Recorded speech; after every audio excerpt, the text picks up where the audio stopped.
Rodeo time. Gotta get her on down the road. Welcome, ladies and gentlemen, to Rodeo Time, the podcast. Same crew here, except for one addition, Mr. Dean Wadsworth. He is a bronc rider that we've known for how long? How long have we known each other? Man, I think I met you guys. I was probably like a sophomore in high school, so. Dang. Was that like 38 years ago? What'd you say about how old Dale is? You said that. I wanted to, like, if we ever do a documentary, like, we need to get, like, a really old guy and to be like, yeah, I graduated high school with Dale. Like, old, like, just like he never ages. Yeah. That'd be hilarious. Yeah. Yeah, and then was that at the FFA rodeo? Yeah, that's exactly right. The one in Lubbock? Well, the first one I went to was they Stephenville. Had at the practice pen there at You were Stephenville. like one of the OG. Yeah, oh yeah, I think that was the initial round of it. Golly. That was my freshman year, I think, so like 03, I guess it was. And then what happened after that? Where you were in Ozona at the time. Yeah. And then after high school? After high school, I ventured out to Ranger America. Lived about 20 years and 4 semesters, I do believe. That's right. Yes. So. And then Tom. Yeah, Tom Reeves. Tom Reeves was your rodeo coach. Coach extraordinaire. Dang. What was that like? You learn a lot about life. You know? a lot of broncs for breakfast and just good stuff like that. You know, it's wasn't a real good place to get educated as far as book learning goes. Yeah. You could, I think Clint Hale swapped off a pair of spur straps for a B for the semester in the welding class. So he's a certified welder, but I don't know if he's ever stacked a B in his life. That's funny. Just good stuff on your resume. He looks like the kind of guy that could run a little set of dimes. Yeah, just kind of solder it with a cigarette type of situation. Give the man a Dixie straw and a cigarette, and he will stick stuff together. He's ready to go. Yeah. So was he riding broncs at the time? Clint Hale? Yeah. So Clint started riding broncs probably, I don't know, our sophomore, junior year in high school. Made the state finals every year, and went to Ranger on a little scholarship to ride broncs. And after the first semester, Tom paid him more money to quit riding broncs and start picking up. Kind of swapped the saddles out, and he's gone and done pretty great things with that ever since. Yeah. Man, he might not have been the prettiest bronc rider out there, but the guy could ride a greased cannonball through a brick wall. Just wasn't a lot of spurring going on. Boy, he's hard to get on the ground, though. Really? Yeah. He was like... I mean, not in a fisticuffs, but for a horse, yes. He's very hard to get on the ground. Well, I'm just saying, like... The way he talks about it, which, he's a humble guy anyway. No. And, I don't know. Why didn't he keep going? He just didn't enjoy it. I don't think that it was really his deal. And then, he kind of started picking up a little bit there freshman year. I mean, I think that he got the real bug for that over entering. Well, I will say, his last bronc he got on, though, he won the Ranger Open Rodeo. And it was one of those old school chutes to where they kind of load backwards, like everything's pointing towards the middle. And this horse gets in the front chute and is laying down, and they can't go anywhere with him. So Tom takes 2 of the out gates, squeezes them together, rolls Clint's horse into the alleyway. Clint gets on him, and Tom flanks him from the out gate and takes him out of the alley into the arena. Wow. And won it with, I don't know, he's probably like 94 or 5 or something like that. Whatever it took to win it, that's how many he was. Just on the cowboy level of 94. Yeah, he probably was really 88. But they gave him 6 extra points for being so cowboy. He might have won it with a 68, but it didn't matter. He won it. So at the time, y'all were young, and it was just like, obviously you're cowboys, and you're already riding broncs, and then it's Tom Reeves making the suggestion. So you're just like, yep. Exactly. Now, I swear he's going to leave good, Clint. Just take him there, huh? Oh, my gosh. I haven't heard him talk I didn't know him that well, but I haven't heard him talk in so long. But that was it right there. We're still good friends. We talk at least twice a week or so. And really? Half the time it's business. And he's not still rodeo coaching? No. He was at Ranger about the same amount of time I was. We left together. Yeah, Clint's got 2 of our pickup horses. Oh, I did not know that. Yeah, Ziggy and Radio. Oh, okay. That big blue roan. And My then, man, Ziggy. And then dudes. a bay horse. He's like, yeah, man, that roan horse, like he doesn't really have great brakes, does he? It's like, no, he's not an enjoyable trail ride pony, you know. No, he used to be a bucking horse. Yeah, but he's good to pick up bareback horses on. Yeah. You don't need brakes when you're picking up bareback Absolutely horses. not. Most of the time, they don't make it to you anyways. Exactly. Yeah, just get the flank. Yeah. But this isn't a podcast about Clint Hale. Clint, you can drive your happy out here to Winnebago, okay? We're not talking about you all day. We're talking about Dean Wadsworth. That's I right. like how you bleeped yourself, like so you don't have to go back in the editing. Yeah. Am I going to have to These do mo- that, or can y'all on these- bleep me out? I'll do it for you. Post-production, okay. It's just less cuts for Okay. me. So what about after Ranger? You and Tom went where? Well, we went our separate ways. Tom covered the North Country, and I went south to Louisiana. Okay. Rodeoed for McNeese. Yeah, rodeoed Gosh, for dang, Justin I always Browning and forget McNeese that for about 2 years. Worked on the Lawton Ranch down there. Because you're such a West Texas, like, it's hard to picture you being a Cajun. I absolutely was not a Cajun. Did you like crawfish at least? I like the ambiance of a crawfish bowl a lot more than I like crawfish. The idea of it. Exactly. I can sit there and drink 30 those little guy Bud Lights and eat 4 or 5 potatoes and just be happy as a lark. See, that's what you got to do. You get the mini beers because they're like mini lobsters. So Exactly. you match them beer for lobster. Yeah, I lived off we used to call them 8 packs of ponies. They had the little stubby Balls, Miller High Lifes. Yeah. Those were the days. You get a Miller High Life bottle. I don't think they've changed them since the 60s. You feel like you should be crawling out from underneath a Chevelle whenever you drink one of those. You just feel right about life. Well, and if you're at McNeese, you better be drinking the little beers because those bars stay open all night long. Yeah, and like I said, I was working on ranches down there, so there was a couple like little hole-in-the-wall bars right down the road from us. But like Yesterdays and Cowboys, I went there maybe 2 or 3 times in the 2 years I was there. I was borderline civilized at that point. And Jeremy, Why? well, So you got wilder there's these thing called bills. You see, electric bill, houseboat bill. and I had to pay mine. Exactly. But no, then I guess after college, I didn't have whenever you're a broke college kid, you got an excuse for being poor. And then I got out of college, and I didn't have the excuse so much, so I just played it off as an experience of not having money. Mm-hmm. So, and here we are today, still getting by on getting by. Kind of like what Todd Snyder said, the difference between a free spirit and a free loader could possibly be 3 quarts. Exactly, and I only know 4, so it works out pretty good. I'm doubling down. But that's like in the rodeo world. It's a rodeo cowboy. Like the difference between a free spirit and a free loader is a bronc saddle. Yeah. So I had actually quit rodeoing for a few years when I went to work at the Rocker B. I'd go to maybe 4 rodeos a year. And then whenever I moved back to Stephenville, moved in with Red Shahan and those guys, and I was just kind of getting back into rodeoing. And I was I didn't realize that you took off. Man, I didn't quit. I didn't know that I had quit.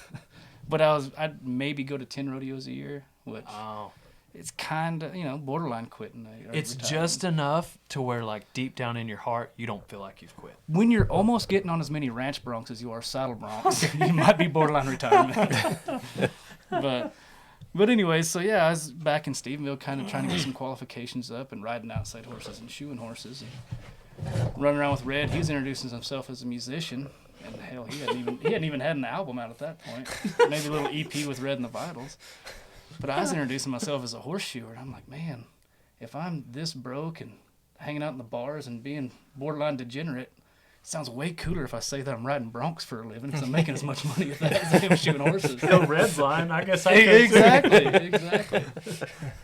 Hell, a songwriter's just a rhyming liar anyways. So. What you saying? Yeah. Call me a liar? Oh, to your face. I listened to this podcast. I heard some of the stories you were telling. They didn't add up. To your face. Hey, you can throw that word around this group, and the way we make our living, we're not going to get offended. Exactly. Hell, I've been doing it for free for a long time. Yeah, there you go. Yeah, no, just slap it on a T-shirt and you can start getting paid, all right? How long were you at the Rocker B? 2 years I was out there. So that was before Stephenville. Yeah, I left there. Actually, I was. It was the winter of 2011. It was a cold son of a gun. I was doctoring a bunch of yearlings by myself. Dry, too. Oh boy, was it! But, I remember that year. Yeah, it was a doozy. Great time to be on a line camp, Oh. But anyways, so I came back in, freaking icicles hanging off my beard and everything, and Jacobs Crawley's getting on his first horse at his first NFR. I'm like, shit, I've been riding, sometimes beating that guy since I was 15. Like, what the hell am I doing out there? So, moved to Stephenville, moved in with Jacobs, and away we go. I went with him that year. Sterling was rookie of the year, so he wasn't in the NFR, but he went out there. Him and Cole Elsher had gone head to head. Yeah, that was a close one. It was really close. Right down to the wire. And then, but Sterling ended up winning, and me, Sterling, and Jacobs all stayed in the same room at the Aria. I think it was the first year the Aria sponsored the bronc riding, and they only did it for a few years. Mm-hmm. But and now it's the Harrah's. When you make the NFR, there's certain casinos that will house an event. I want to say, I could be wrong, but I think the calf ropers stay at the MGM maybe. Bull riders, is it the... Monte Carlo used to be bareback riders. Yes, I remember that. Monte Carlo was bareback riders because I stayed with Clint Cannon one year. Me and you did. Yeah. And bronc riders was the Aria. That's really all I can remember. See, a less known fact... Steer wrestlers at the Mirage. Sorry, go ahead. Well, that is a less known fact as well. But the main one I was getting to was not. I mean, everybody knows that the hotels put up the contestants, but what they don't know is that if you're friends with the contestant, you can also get a free room out there if they have a sponsorship elsewhere. So all the time they're staying at the Aria, me and Chase Cavender got to camp out there at the MGM and make fools of ourselves.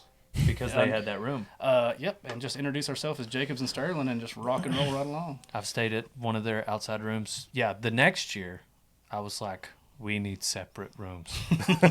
So you kept waking up Sterling and come back inside. Yeah, Sterling's trying to sleep, and I'd be in my air mattress. That's what it was. Pull raft. Yeah. So, anyways, that was a good time. Yeah, but I don't know what had caused me to even go to this job interview in November of 2011. I was really just trying to make my family happy, and so had gone through the college thing, so I went to this job interview with Farm Bureau, and and I was like, did the deal, sat through it, and they were friends of friends is one, and it was almost just like, I guess I'll go. And so and it happened in November. He called me. It was like the third or fourth night we were out there at the NFR, which would have been the second round, and it was in the afternoon. I was getting ready, and he was like, "Hey, we'd love to have you come work for us." And I was like, "Okay, cool." He's like, "But you're gonna have to stop rodeoing. It's just if it was timed event, that'd be one thing, but." And I was like, "Oh, okay. Well, I'm gonna pass." And they were like, "Okay, well, just think about it." And I was like, "No. I don't need to think about it. I can just tell you no right now." He's like, "Well, no, are you sure you don't want to call me next week?" I was like, "Sir, with all due respect, I don't want your damn job." Sir, how do you expect me to supplement this $3,500 on one last year? Exactly. Thank you. And I was like, dude, I shouldn't have even gone into the interview. I don't want this. Nobody's going to tell me I can't rodeo, Anyways, I remember that was just a vivid point in my, life where it was just so easy for me to answer. And then I was just upset with myself that I even went. I was like, why'd you even waste anybody's time, But it was fun to go through the process and at least know if I wanted to sell insurance, which I'd have been some rep or something. I wouldn't have actually been selling insurance. But anyway, that was my aha moment. Not really an aha moment, but it was just kind of I got to look at myself. Somebody tested me. Do you still want to keep going down this rodeo path? Mm-hmm. Yes. Dumb question. Get out of my way, But it sounds like yours was just that around that same time. Yeah. You're And watching like Jacobs. I said, I had kind of hung it up, and then I can make just as much money doing that and work, not be working 6.5 days a week type of situation. Yeah. And be within an hour and a half of a Walmart. So then what? You're living with Red. You're Well, in the compound, which well- next door to Jacobs. actually, before the compound, I'd actually rented a house there in Lingleville, and Jacobs was still living down in Huntsville at the time. But he would come up and visit me, passing through. And Red, I still don't know if Red ever lived at the compound. He might still have a house in Lubbock to this day, for all I know. But him and Chase Cavender were there every weekend.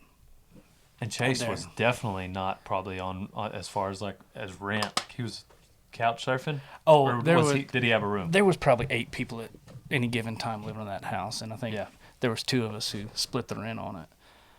But Any big Texas country band right now, just name them. There was someone in that group that lived at the compound at some point. it's like, was it 13 Degrees of Kevin Bacon or whatever it is? Right. Like, tie that back to Josh Serrato. Who's a bass player for William No, Clark he's Green. lead lead guitar guitar. player. Lead guitarist. Yeah, Ben Hussey was the bass player for Six Market at that point in time that lived out there. Then he went on to be with I think the Damn Quails and American Aquarium, and I mean he's still playing some. And him and Josh both have a recording studio there at Larry Joe's place now, and they're doing very well. Melody Mountain. Yeah, Yeah. that's what it's called. Yeah. Yeah. They're doing more, well, as of right now, they're probably doing more recording than shows. But probably about to get I'm trying to get William Clark Green here. Oh yeah. He's supposed to call me back today. So I'm going to probably go to Cotton Fest, and he was going to come here. We were going to do a little trade. Oh, I got you. I'm going to have a grand opening. I guess we can talk about it now. April 17th.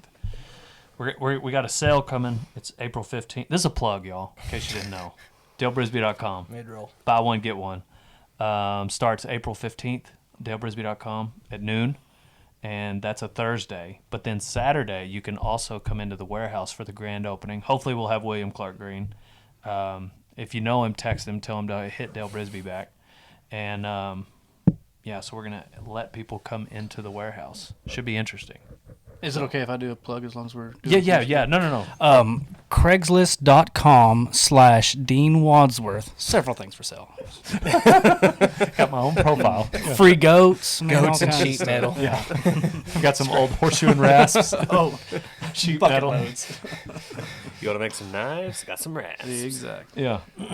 So anyways, But yeah. Oh yeah. So I think we were the Lingleville transition into the compound. I Yep. believe. So Jacobs had actually bought a house and moved it out there to where the compound would go on to be, and so we were all still living there in Lingleville, just being degenerates type of deal. Red still living in Lubbock, but I don't know that he ever actually went back from the time he came down. And then Jacobs, he had him an old lady at the time. They broke up, and there was a vacancy in the new house.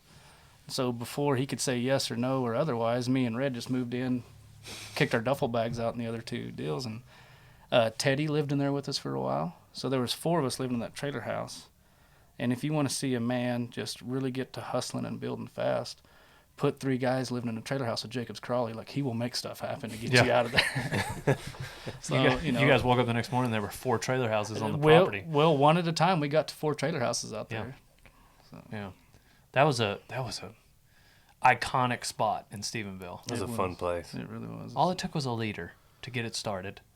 And then you had plenty of followers. And then everybody showed up, and he's I was like, about to "Hey say, guys, I'm out of here." I don't know if it's a leader role as much as it was just dad. Like, Yeah. like, hey, everybody straighten up, dad's back. Like, Yeah. get off the roof. It was which was funny because knowing Jacobs, it didn't take but just a 15-20 minutes for him to soften up, and then he's on the roof with you. Oh, absolutely. See, the deal is, we were all up about 6:30 in the morning. He was waking up, and we were still up, type of situation. Yeah. Yeah, and then Sterling moved over there. Yeah. Sterling, Red, and Mason McCord, aka Sheriff, lived in a house there, and Yeah. they really were the embodiment of compound life. Because, and to Sterling, those trailer houses were like the Taj Mahal because he had come from their little compound at Hill. And a 4-man tent for about a semester. I did. Yes. Like a literal Walmart tent. He told me about that. I was like, dang. What was that? I think Chris Harris owned it. What'd they call that place? The Village The Village. Village, there you That's go. it. The Village. is Will Anderson and Sterling. I Blake think Denham? Sheriff Blake might have been in Denham. on that too. Wasn't he? Maybe. Blake Denham, Sheriff, Will Anderson, and Sterling. I want to say there was 4. There might have been one other. Yeah, they had a tree growing out of one of the rooms or something, wasn't it? And then there was a murder there. Like nobody wanted to live there. I believe it's called an atrium. It's fancy. I called Dean An atrium in their Dean bedroom. like 3 or 4 weeks ago, and it was right after that freeze. I was like, "Oh man, how was Snowmageddon in your trailer house?" And he's like, modular home, sir." Hey, just because my house don't sit on the ground don't mean there's wheels underneath it. Made it real easy to thaw those pipes out with some space heaters. I didn't even get done with my sentence. Modular home, sir. Yeah, so it's an atrium. Anyways, Hill College. Gosh dang. It was just a dream to go from, 2 years at Hill and then go to Tarleton. Just like whenever you were in school, it was Ranger. Yeah. The cool school. It just depends. Where's the cool school? Yeah. Odessa, apparently, was one of them. Yeah, Odessa was good. The difference was, though, they had just as much fun havers at all those other schools, but they were in towns that actually had things to do. Right. We had a tractor and a liquor store. Yeah. That was about, and I don't know, 4 fake IDs, and that's just kind of how we got by. Mingus University over there. Yeah, you think about Huntsville, even McNeese. It's just there's something to do. They got putt. I don't know if anybody goes. Bowling. Now I'm Yeah. listing things that are also funner while you're drinking, so maybe I'm shooting myself in the foot on that. No, you're not. I mean, I don't drink. So at College Station, hanging out with Jacobs, I would have appreciated going to places like that, being a sober individual. But if they didn't serve enough alcohol, we weren't going there. Enough alcohol. Jake has been drinking for a while. I still think 6 beers is plenty of alcohol. Yeah. Yeah. No, that's true. Yeah. Yeah. Jacobs went from we were at A&M. We were at College Station before he went to Stephenville. By the time he got to the Ville, he was kind of starting to mature. Yeah, exactly. He was never really immature, but just Yeah. the guy was had Harder an to talk engineer into degree. stuff is what I like Yes, to call that. harder to talk into stuff. Him and I had fun. Sterling's on still College pretty Station. easy to talk into stuff. Oh, yeah. Well, heck, what was it during Coleman last year? He's entered in Wichita Falls or some amateur rodeo that night afterward, or the next night. And I think it took oh, come on, man. And he turned out for like the next 2 days and just stayed at the house. You're right. I think I had to say it twice. Well, that might have also been because your old man was there, probably, if it was in Coleman. Yeah, he was around. Exactly. Yeah, exactly. Kenny He Walker. could convince anybody, anything. If you've got Dean and Kenny, there's no telling, and it's Coleman, which is a fun rodeo anyway. Yeah. Well, you don't want to turn that down anyway because you know it's going to be a good time. Exactly. Those two, though, Jacobs and Sterling, I've never seen FOMO that affected someone more than Jacobs. Maybe Sterling might be second. I really don't know what that means. Fear Fear of missing out. Oh, yeah. Like I didn't know I'm there was a saying, title for it. I just thought I had an affliction. There's a party tonight in Coleman. Yeah, exactly. Everybody's gonna be there. I can't miss that. Man, I hate listening to other people's stories. Like, I gotta have my own. Exactly. Oh man, and then it would be a really good time and a really good story. I would say the FOMO I get now is due to that because it was taught to me by them too. Anyway, I have FOMO just listening to you guys talk about like the old days. I was like, man, I wish I was there. Well, they're not over with. Yeah, Yeah. let's not talk about it in past Yeah. tense. I love inside jokes. I'd be a part of one someday. Dean here is an avid office watcher. You still partake? Well, they took it off Netflix, but I did Yeah, up until well- that day. I went and sold some stuff and bought it for $100 on Apple TV. Oh, there you go. Yeah. I got to get an Apple TV. No, you don't have to have an Apple TV. If you got an Apple iPhone. Oh, I do have that. Yeah, I watch it on my phone every night. I watch an episode. Yeah. $100. That's more money than I've had in my entire life. Keep riding Bronx. It's going to stay that way. Yeah, but if you had $100, what would you spend it on? Exactly. Yeah. The Office. You're welcome. So when you get it, get ready. What were you just quoting? The Office. Oh, which episode? The one where they're like doing the picnic. Him and Holly are doing the picnic deal. Oh, yeah. And, what's I forget the name. Slumdog Millionaire. Yeah, I forget the name of the show that they were mimicking. Oh, yeah. That's Slumdog funny. Millionaire. Yeah, yeah, Yeah, the company retreat. yeah. Yeah. You're quoting a quote where they're quoting a Yeah. movie. Yeah, That's yeah. funny. Yeah. It's like Inception. Yeah. Watched Inception. Did What you did he- pretend like you understood it? Oh no! I was about to quote Michael Scott. He was like, "I watched Inception, or at least I dreamt I did." but what did he say before that? He was like something. My foot. I cut my foot at the beach, and it got infected, even though I peed on it. Still got infected. Even though I peed on it. Watched Inception, or at least I dreamt I did. Anyways, so now, all right, you're done with Stephenville, and you go where? Right where I'm at now. Back to Abilene. Yeah, Or well, to Abilene. yeah, well, I'm actually kind of between Tuscola, Buffalo Gap, and Winters, kind of about 15 miles from every one of them. Mm-hmm. And Buffalo Gap is the only town that has a bar in it, so that's kind of what I claimed on my PRCA paperwork. So you Go team. shoeing horses, day work, train colts, ranching. Did I see a Buffalo Snapchat Gap of you Canteen. in a tractor? Are you farming? Should I add farming to that list? No, absolutely not. Dale hates sodbusters. Spit Hate their awful guts bloody, and ain't he? livers.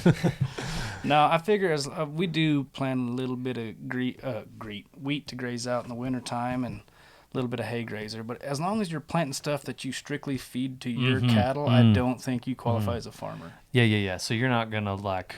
And Get- plus, nothing Kenny loves more than sit on a tractor and drink beer and turn ground over. So I really don't even have to do that much of it. So if anybody needs to be called a farmer, it's Kenny. That's true. Gotcha. Okay. Just keep Well, your I'll left give- up whenever you do it. I'll give him a hard time about that. Kenny he's an iconic individual. Why don't He you was- let him talk about it? Well, I was just No, gonna say, I like, prefer you. Go ahead. yeah, so interesting. It's kind of like I'd rather somebody tell stories about me because normally they're way cooler than what Well, really happened. I guess I hesitated because I was gonna say, if you see Kenny coming and you're not excited, then something's wrong with you, and that couldn't be further from the truth because he's also a Texas Ranger. So if you see him coming, Retired. then He's retired. if you see him coming and you're not excited, that means you probably just did something illegal. He's probably got some stories. Oh yeah, he does. Yeah. And not hesitant to tell most of them. Yeah. Did You got a half an hour, hour and a half. He'll fill it up. that's who we need on the podcast next. That's no kidding right there. Yes. An old school Texas Ranger. He probably was like a Ranger with Woodrow and Gus. Well, my bride over there, Rachel, her dad was a Texas Ranger as well, and he was actually my dad's captain. Wow, And they got he- you surrounded. I'm telling you. So I don't know. That's what I always say. Like, I'm my father's job security with the career that I took. Right, yeah. Like, I'm not following in his footsteps. but anyway, so and her Jerry Burns, he is a Ranger's Ranger. He is Woodrow to the T. Then you got Dad over there. Dad is absolutely Gus. Without a doubt. Just here for a good time. That's funny. So they knew each other from way back. Yeah. So did y'all know each other from way back? Elementary school. Yeah, Wow, I guess that's- we met in that's like way back enough. second grade or something. Yeah. Yep, that's far enough. Yeah. Oh man. So being rodeo cowboys, cowboys and rodeo cowboys on the internet, we get inundated with questions about, just kids want to get started. They want to either get started ranching or they want to get started rodeoing. And since you're a bronc rider, We've got one here. Basically, like, walk us through what it was like, or what advice you might give to somebody who's starting out riding broncs. What path do they need to take? Not the one I took, but I'm not really sure what all paths there are It out sounded there. like a lot of fun. Well, yeah. But he's like, don't tell me that after you just told me all these stories. The main thing is just don't quit. Yeah. Like, it's gonna suck. And I've been riding broncs since I was 13. I really don't want to do the math on that, but it's been a long time. And some days it still sucks, but more often than not, it works out. Yeah. But yeah, the best piece of advice I can give somebody starting out is, don't ever start to hang your head or second guess yourself till you've been on 150 or 200. Because you're going to have to get on at least 100 head before stuff quits getting blurry, you know? Yeah. Boy, that makes me feel good. I mean, it's the truth. Yeah. Like, you can look back and be like, man, yeah, I was over there and I just kind of froze up. But hell, in the moment, everything's just, going by. One of the things that Donnie's like experiencing right now that I've seen is that maybe 35 horses, somewhere between 30 and 40 horses he's been on. And so one thing I see is like, with a lot of things in life, it's like once you reach a certain level, you just feel like, okay, well, I don't have to go back to that level, But with bronc riding, it's like, so like you have a good ride, and then all of a sudden the next ride, it's like you get one jump. It's like you've never been on a horse. And so I think he has had, on his 30th horse, he looks like it's like number 75. Yeah. And so, like, he's leagues ahead of a lot of the guys that we've seen, and even, like, probably you and I, probably just because there were lessons where it's like, I don't want to call them shortcuts, but it's almost like, okay, let your binds all the way out starting. Exactly. We're not going to go through that. I don't need to be that tight. And then let's put him on the right horses. Yeah. And so get on a slow-moving horse that doesn't have a lot of drop, and let your binds out, and lift. And don't spurring will come, and it is important, but like, you got to lift and stay back. And so there's these moments where there's like up and back, and it's like a really great ride, and then maybe a better ride, and then it looks like you've taken 2 steps back and 2 steps forward, 3 steps back, and it's just like, man, that's good. Well, the whole game Part is of it. peaks and valleys, and every peak is going to get higher, but every valley is going to feel way lower. If it's lower or not, it's dang sure going to feel that way coming down off of that high. So, I mean, That's a great point. Great analogy. I think I heard that in a methadone clinic. I'm joking. I don't do drugs. Meth equals death, people. But anyways, like you're saying though, whenever I got started, like the deal was, it doesn't matter if you get one jump, you dang sure better be going at him. And it doesn't, I mean, go get on the show pigs, like whatever they're going to buck, go get on it. It doesn't matter. Hell, the 3 horses we got started on, they were the horses that they bucked out in that movie, All the Pretty Horses. There's a buckskin horse, a sorrel with a blaze up his jaw, and a gray horse. And they were just killers that they happened to use at a movie, that bucked on a movie, so by God, they're bucking horses now. Yeah. So everything we got on was stuff that just kind of, they are really just owl-headed colts, really. And then I look at it now, I look at people who got a really good start, who were doing things correctly, and maybe getting on 15, 16 pointers that were actually doing something for the first, 20 or 30 head, not just getting on whatever there is to get on, and the league's ahead. Like, look at them boys out there in Utah right now, like doing it right from day one. 1,000%. That's what they do. They get these hoppers in there. And like, I don't know what they get on, but whatever it is dang sure working. I mean, I've seen Statler stop by. We got to talk for a couple of hours there at the NFR this year, and we talked about that specific thing, and he was like, "Yeah, here's a video. These are some of the older horses," and it's not really a secret. I mean, you got to get on practice horses. Yeah. And so, but essentially, like, there's this stigma, and it happens really bad with bull riders. And like dads or coaches, and the problem with the point is, and then I'll come in this a different direction. But what happens is guys get on too rank of stock too early. Absolutely. And it busts their egg and their confidence, and they're done. Well, how many great bronc riders have we never seen get on more than 5 horses? Because this is not fun anymore. I don't want to do this anymore. Right. It doesn't take that very many. Yeah. That before you're just like, I'm over it. And it happens. The reason why it happens a lot in the bull riding is because you've got so many guys out there trying to raise the next $50,000 bucking bull, which they should. Yeah. You know, you can't knock them. me and JB are trying to do it, but then they get some young guy in there, and they're like, they see the short term. I'd like to get these 8 bulls bucked 5 times over the next month, so I need 40 outs. And they tell this young guy, like, well, hey, you don't get on these 40 outs for me, you ain't no cowboy. And then all of a sudden he's like, well, if I want to be tough, when he might have only been on 20 or 30, now he's getting on some 23-point juice, and before you know it, you know, a year later he's got his own Craigslist account. And he's trying to sell his rigging bag. Exactly. Well, I mean, not only that, but I mean, even if he doesn't hang it up, I think at that point, your whole mentality of riding bulls becomes to make it through this wreck without dying. Not necessarily to win anything, just to not die. Just want to live. Which, you know, is a win in itself, I guess. And like I said, I think there comes I understand you want to get those 40 outs on those bulls, and they need to happen. And there's bull riders out there. But that guy who's just trying to learn doesn't need to be the one to get on all 40. You want to put him on 2 so he knows what it feels like, so he knows what he's up against, so he can go back to the drawing board. Okay, whatever. But Donnie doesn't need to get on 22 point. I guess that's what's one reason why we don't have him entering all over the countryside right now. The other reason is, you know, the obvious. There's not rodeos all over the countryside. Yeah.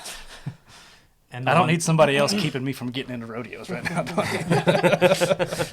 Stay your ass at home. Exactly. Give it a couple years. 45 entries in Graham, Texas. Exactly. Yeah, a little ambi You know, but and it's also those guys always seem to draw so deep. Yes. They are going to draw. That guy right there. Mm, Leroy was notorious about it. Like when he started out, Rankus horse, whatever it was. That's what was by his name. Whatever it was. And then I start riding good. and now you can't draw The any stock of it, contractor might even say, I didn't even think we brought that horse. So go back to the house and get this rank stud that he brought.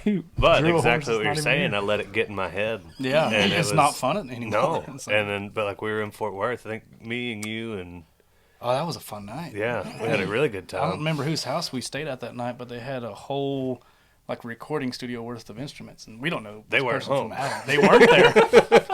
That might have been a little breaking and entering. The door was unlocked. Well, no, Actually, in retrospect, Sterling was like, "Yeah, we got this place to stay over here. Let's go over here." And Was it? I don't think it was Sterling, was it?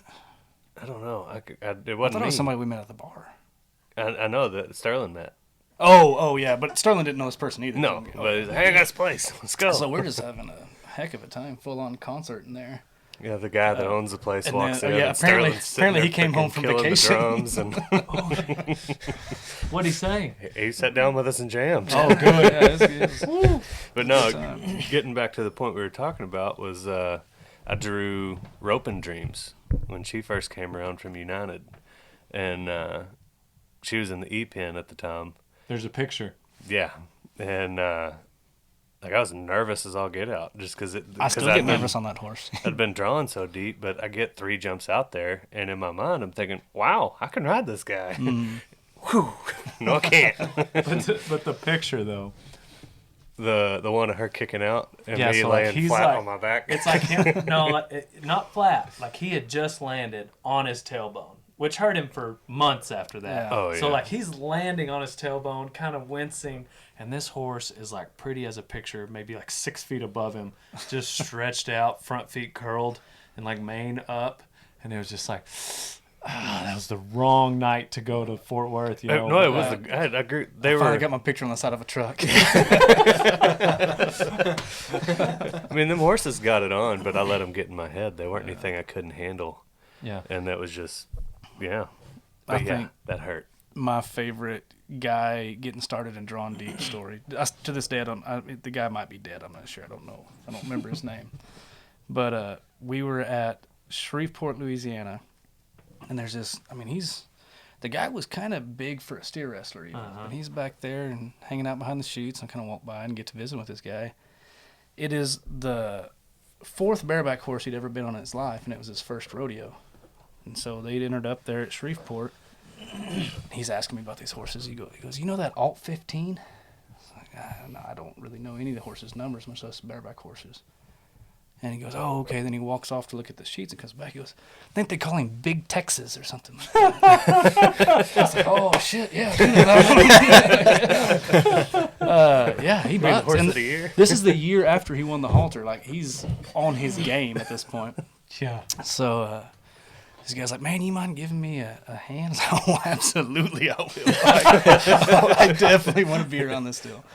So he doesn't, it's not like a loose-handled rigging, but it's probably the first prototype for rawhide rigging that was Oh ever my made. gosh. Like, found it in Grandpa's attic or something. Poor guy. I feel And bad so- for him already. You know, the whole thing is we're here to sell tickets. Okay? This is going to do it one way or the other. But anyways, so it's me and Heath DeMoss help him pull his rigging down and everything. And Heath is just as excited as you are. Oh, but he's back there. He's like almost wagging his tail, you know, like he just can't sit still. He's so excited. Well, if I'm lying, I'm dying. This guy puts his glove on, and it's one of those fencing gloves that has the black nylon with the red ball. Oh, dear on the end Lord, of it. don't tell me. I'm not. Don't and tell me. So he's over this horse, and he just bites it and cinches it down, and just runs his hand right in there and rears back and calls for this sucker. And he bails out and leaves. His front feet hadn't hit the ground. Both latigos break and rolls The best off. thing could have happened. Oh, saved his life. Like Saved his life. He's rolled off the back of this horse before the flank comes tight and even kicks out. And I'm like, holy, you know. And like, he's there sucking air and everything, and Heath is doubled over laughing. Oh, my And I was gosh. like, man, holy crap, I thought he died. He goes, yeah, that latigo broke before I tied it off. I just didn't want to tell you, though. So it broke while he was pulling it. Heath did? Which He saved said the that? guy's life, I'm Oh, sure. yeah, you're I'm welcome. Sure it saved his life. Yeah, you're welcome. Oh, That wasn't Heath DeMoss. It's somebody So- else, in case Heath listens to this podcast. Big Tex, what pin would he have gotten to halter? I mean, like, he was in the TV pin, right? Well, he won it in the bareback ride. Yeah, so, Yeah. but I'm saying, like... Oh, yeah, he was a 10 round. He was, 5 and 10. Yeah. Yeah, so... Handful. Another horse that would have been same NFRs as Big Tex, but in the 2 and 6 pin, the E pin, is I go to Longview and then I call Jake Brown. I'm in the bareback riding because in Longview the year before I got on Shady Lady of Sammy Andrews. Do you remember that? Oh, one? yeah. Yeah. Super hoppy. Yeah. Make anybody feel like a bareback rider, you know. So I felt like a bareback rider. Still scary to me because it's a bareback ride. Right, on but it, if so. you were going to get on one, it would be Shady Lady. Yeah, man. yeah. I kind of like that mighty bronchi myself. Makes Yeah. me feel like I know what I'm doing. So I go back to Longview. I was like, I'm going to get Shady Lady again. I'm going to feel like a bareback rider. And I called Jake Brown. I was like, what is this cool water? Oh, boy. And Jacobs slapped him out. Jacobs knew me personally. So, like, it wasn't as funny to him as it was to you. I 'Cause remember. You didn't have an emotional tie to Yeah, that. I mean, I don't want to see anybody die, but but it wouldn't hurt my feelings to see the guy not be able to breathe for a little bit. anyways, Jacobs was like, afterwards, he was like, man, I thought you were going to die. I thought you might die on that horse. I mean, I just got like, he does his deal at the time. I think he took a right, you know, Yeah, whatever direction he turned, there's I went a the lot- other way. I remember it vividly. I don't 'cause think it's was so much the nervous. turns. There's a whole lot of up and down is the direction It's that'll the really drop. get It's you. not the turns. It was you spurred over his neck. They say it's the turns. It's not the turns. It's the drop. You spurred over his neck is what got you. And I Well, do remember let's you not- came off and you were okay. And me and Jacobs looked at each other and we were like, oh, thank God. You're being kind. You're being kind. Spurred over his neck. You did. My leg went over his neck. That's for my. Thank you for Turning sideways on the rig. my leg went over his neck. That was back before James was my boy. James and Sammy. You know. Anyways, I was done riding. I got on one more. I got on maybe. Went to the few rodeos. Like I might have gone to Sonora later that summer, just because there was like 5 guys, and I was like, I'll just throw my rigging on. Stay one more. on, and I'll get a check. Yeah. I went to Bryan and Sonora. I got on a hopper in Bryan, and then I went to Sonora, and then I was done. I was like, I'm just stick to bulls and broncs and fighting. And Well, we'd go to those rodeos and you, before you rode bareback horses, you weren't ever nervous. And then we'd get there and you'd be nervous. And as soon as That's you the quit only riding thing. bareback horses, it's like, finally, we can go back to having fun. I would, at the time, I don't care for fighting bulls anymore. But at the time, I would have fought any bull. I'd have put my bull rope on any bull. I'd have put my bronc saddle. Like On any bull. On any bull. But bareback riding, my stomach would turn. I was one and done on that. I didn't want. I'll bareback put my riding. bronc saddle on, or a bull rope on cool water before. You know, you're talking about getting on that horse at Helotes, next to one of the best hospitalities in the entire PRCA. Longview. Oh, I thought you said Helotes. Well, I said Helotes. That's what we're going to go with. Okay, perfect. They both have good What a smooth hospitalities. segue. Yeah. You know, I'm glad you brought up Helotes. So anyways, while we're talking about stocks and bonds, so they're at Helotes. One of my favorite things about that is that you'll see a bunch of guys entered in events that they don't typically enter in 100%, because they give that trailer away there. Yep. So a few years ago, I'm walking up to Helotes and Toby Collins is back there rosining up a bareback rigging.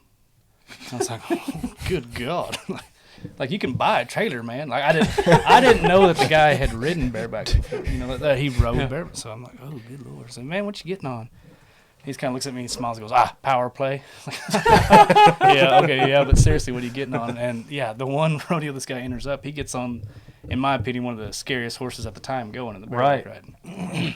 And sneaky good bareback rider, come to find out. Like she did get him down about 5 or 6 seconds, like spurt over neck and everything, but went out there like the guys that I'd seen who were good bareback riders, like Casey Field and them guys, they don't really open up on that horse at all, if not, you know, towards the end. First jump out there, freaking Toby's spurs are passing his ears and just like burying it off in this horse.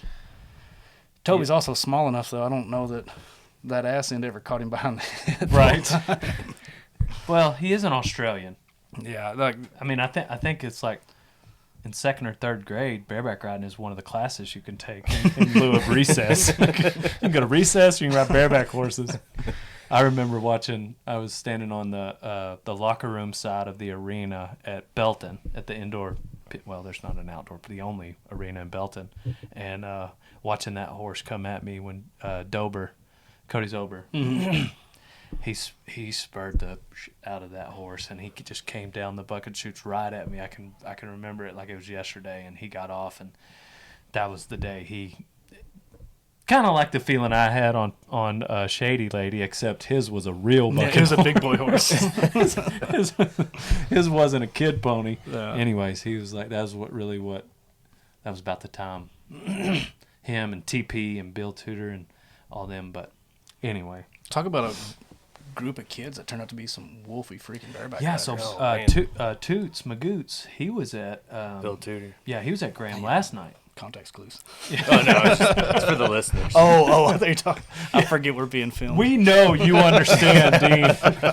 It's, the people that don't know us don't know our friends. In case you guys haven't figured it out, Dean is pretty smart, and we know you're following what we have to say. It's for the guy that got on Big Text. That's who he was saying. Oh, who doesn't know Bill Tudor? Both of our listeners. Exactly. But anyway, Bill Tudor was at Graham last night, and I saw next to his name Bradley Miller, and I was like, dear heavens, he's going to rodeos. Did you didn't spend much time at that cowboy church? No. Okay, never mind. I know who the kid his... is. I saw him. Yeah.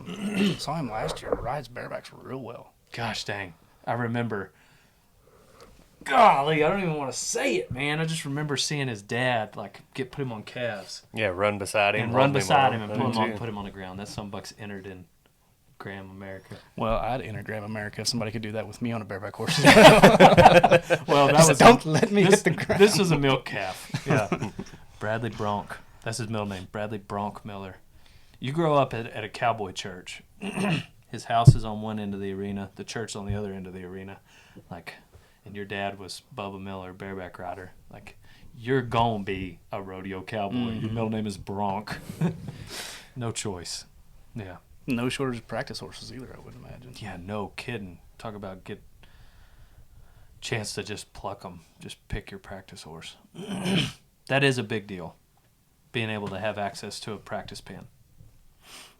I knew that was a big deal too when we were in Franklin. I was like, I freaking love that pen. Did you ever get on out there? Yeah. Yeah. I The thought grass you had. pen, Mm-hmm. I loved it. Mini Pendleton. No. Yeah, it was so sandy, so we just left the grass to kind of hold the sand together. Otherwise, it would get deep. Mm-hmm. I loved that pen. Anyway, but so now what? Go to Graham and Yeah. win it all. Yeah, we'll see. Go to Graham, and then next week, I don't remember what we got. We got like Nacogdoches, and there's a bunch of them all stacked up there next Goliad? week. And, that's this weekend, but Mr. Crawley missed the books on that one. Oh my gosh, he told me that. Yeah. I was like, man, I was really wanting to go to Goliad, and he was like, yeah, me too. And I was like, why can't you go? And he said, well, I might have missed the books. And I was like, oh, dang, you don't ever do that. And he was like, well, I didn't feel bad except that I was supposed to enter Dean. I can't say anything. I don't think I've entered a rodeo in 5 years. You know, Well, I I told just him, wait I for was the like, email to see where I'm going or not going. I was like, well, I doubt Dean is too upset with you, you know. But I didn't know we missed it till he called me. if there is one that you wouldn't want him to miss, probably would have been Goliad. Oh man, I love that rodeo. You wanted to go to Goliad last year, I freaking love that rodeo. and then they man. canceled it. Yeah. Yeah, and then this year I got it broken. Clavicle. Talking about good hospitalities, that Goliad is tough to beat. Goliad's pretty good. Because Mercedes is a great rodeo that same weekend, typically. But I'll hang out at Goliad nights that I'm not out. Like I'll go down, I'll ride at Mercedes, and then just, put the pedal to the metal to get back in time before the fire goes out at Goliad. Are they having Mercedes? Yeah, but I think they moved it though. Oh, okay. It's not this weekend either way. I think it was last weekend, the wasn't it? first time No, I think it's like the first weekend of May. Oh, is it? the first time I got, again, another bareback story, because I was terrified is why I remember it. But I was like, we got out. I went to a couple of rodeos that was right when Jake Brown started going to pro rodeos. Went to Los Fresnos in February and got on Python. Yeah. You remember that horse? Yeah, that black horse. Yeah. I think I saw her like not that long, like a year or two ago. She's No. her and the Grand Chahi, man. They're like She 35. was 27 then. I know, but she's still. Anyway, she was like 25, 27. It was just like this. She died. Did she? Yeah. Somebody left the gate open. She broke her leg in a cattle guard. Did you have to tell us that? Yeah, I did. Sorry. I was gonna say I'm pretty sure I knew that. For some reason, I knew that story. But it wasn't that long ago, was it?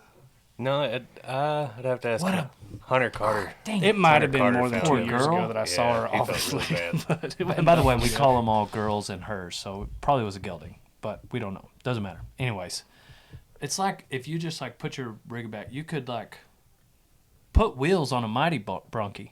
That's what it was. And you just put it in a circle around the arena, like no drop. Anyways, I think I was like 73. I was on cloud 9. It was in Los Fresnos, which in February. Goliad was in March. So go to March and go to Goliad in March, and I'm back there, and I was like, Corco. TJ. Yeah, TJ. They had, he's always doing stuff with Stace. I knew most all of Stace's stock, but I didn't know any. I was like, what is it? What's that back there? And he was like, oh, it's Apple something.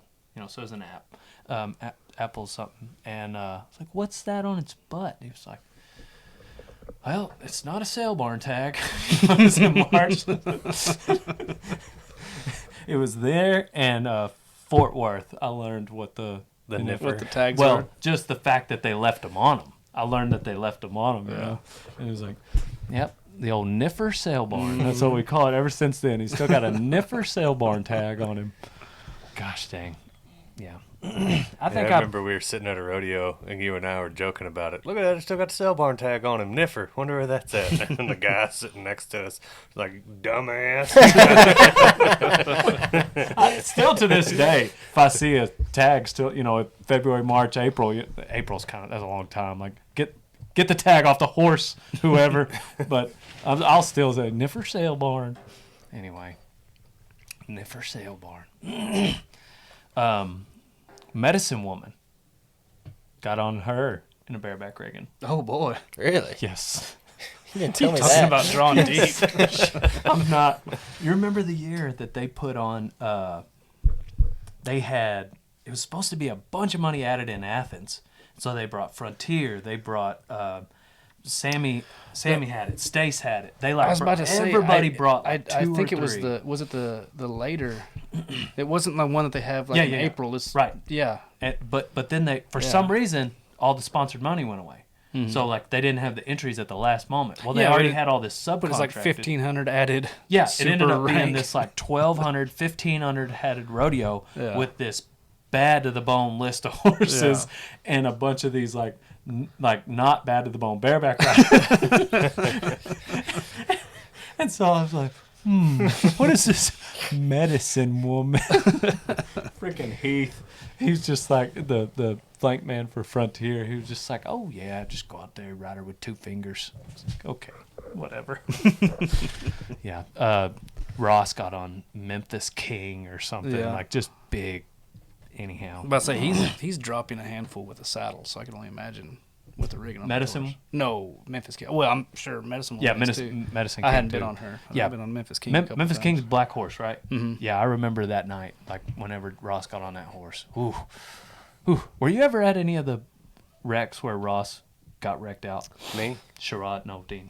No. I always seem to see him shortly thereafter, missing a tooth here, or looking like a barn cat might come in with half an ear gone. Or something. I was only there for one of them. I wasn't there for the other 2. Yeah, that one in Snook. Snook. Yeah. That was a bad one though. Like Is that the one that wasn't whooped him that down bad. into the? There's a real. That bad was, one. I think, Wood. Some in Oklahoma. The Woodward. rock. Woodward. where they left him tied in.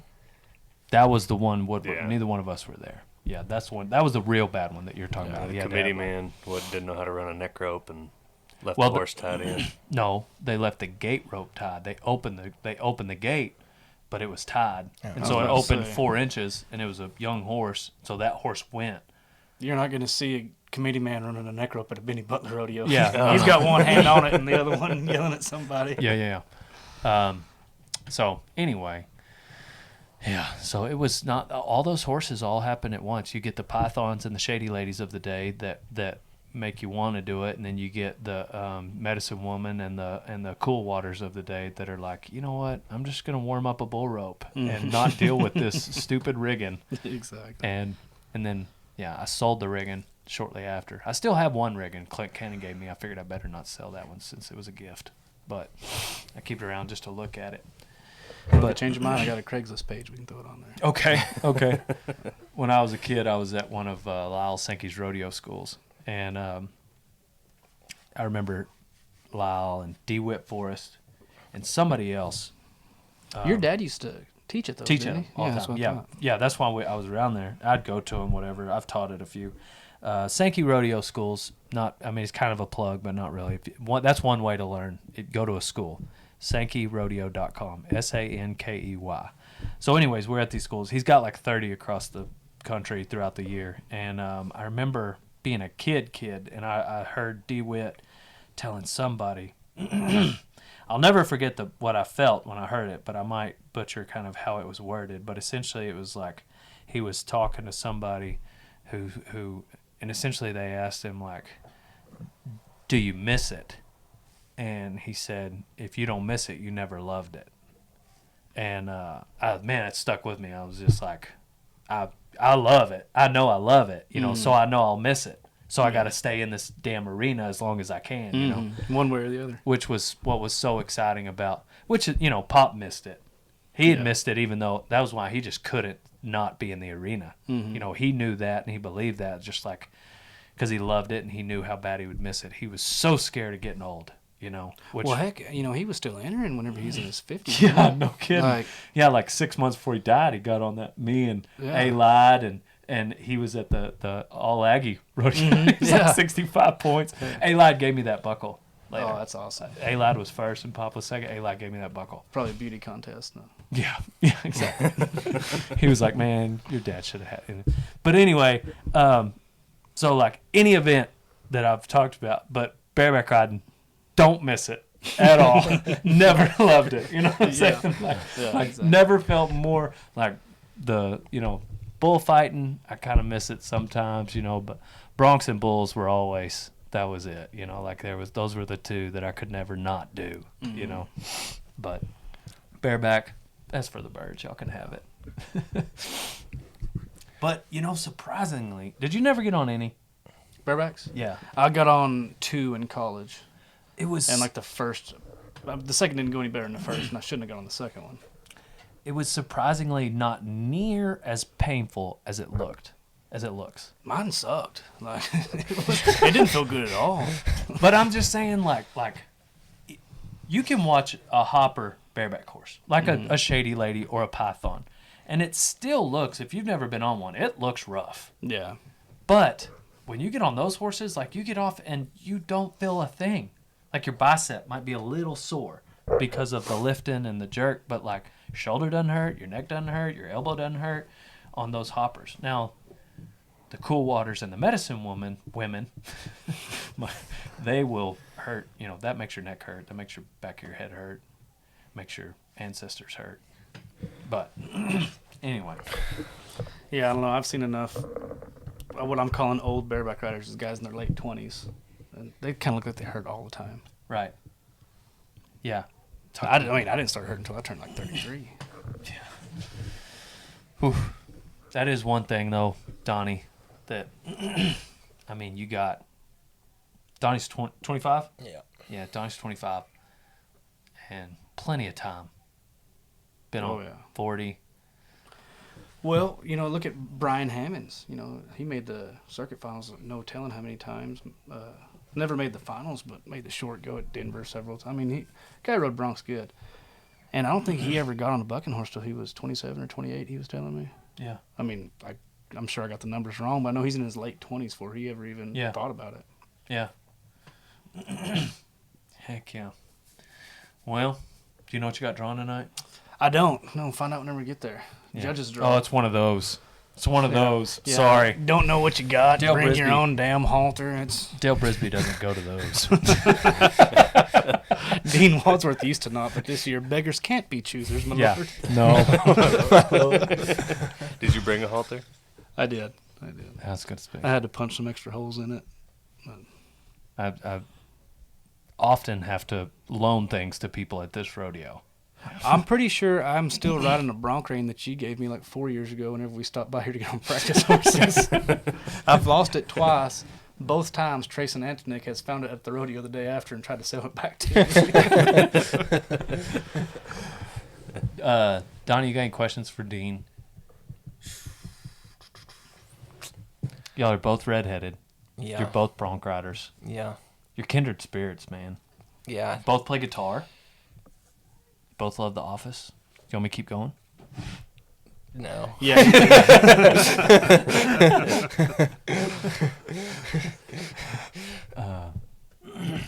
I don't know, man. We pretty much. Have you not been taking notes this entire time? No, yeah, I've been. Did you not know this was coming? Yeah.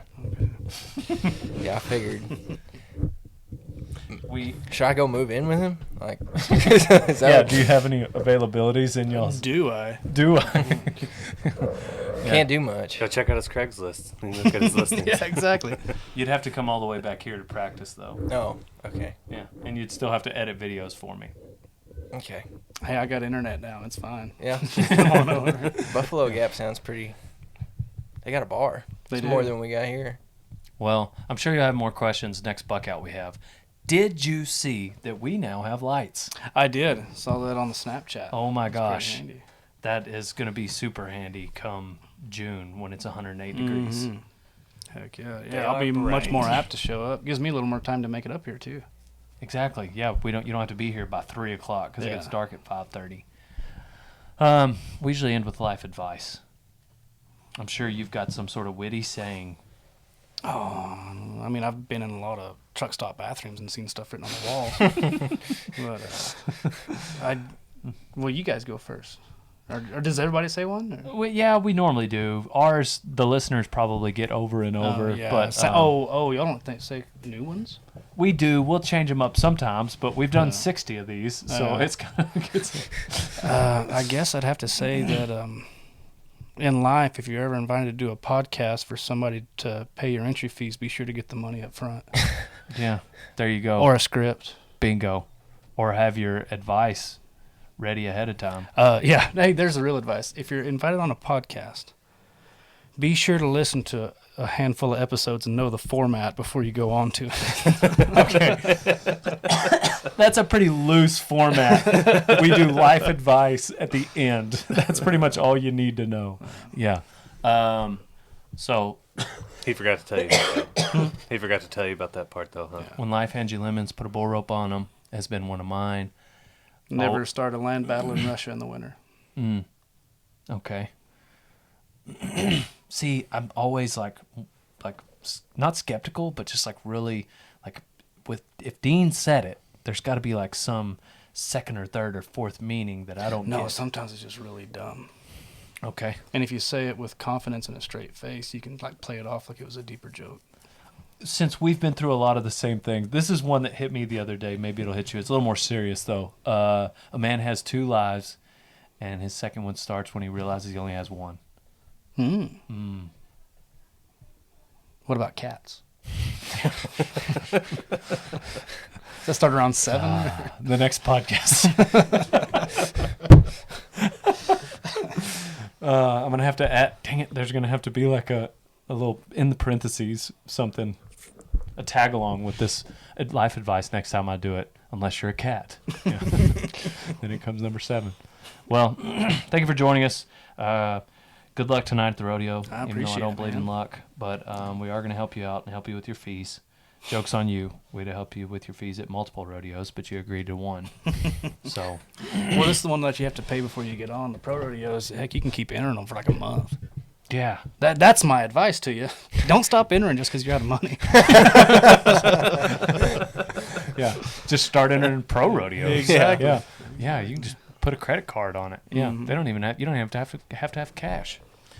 Thank you for listening, everyone. Don't forget to check out the buy one get one spring cleaning sale, April 15th on dalebrisby.com. And if you're within driving distance of near Graham, Texas, come to the grand opening at the warehouse, which is April 17th. It'll be that same Saturday. So save your stimulus money till then, or don't, and just come say hi. Might have William Clark Green here. That's what we're shooting for.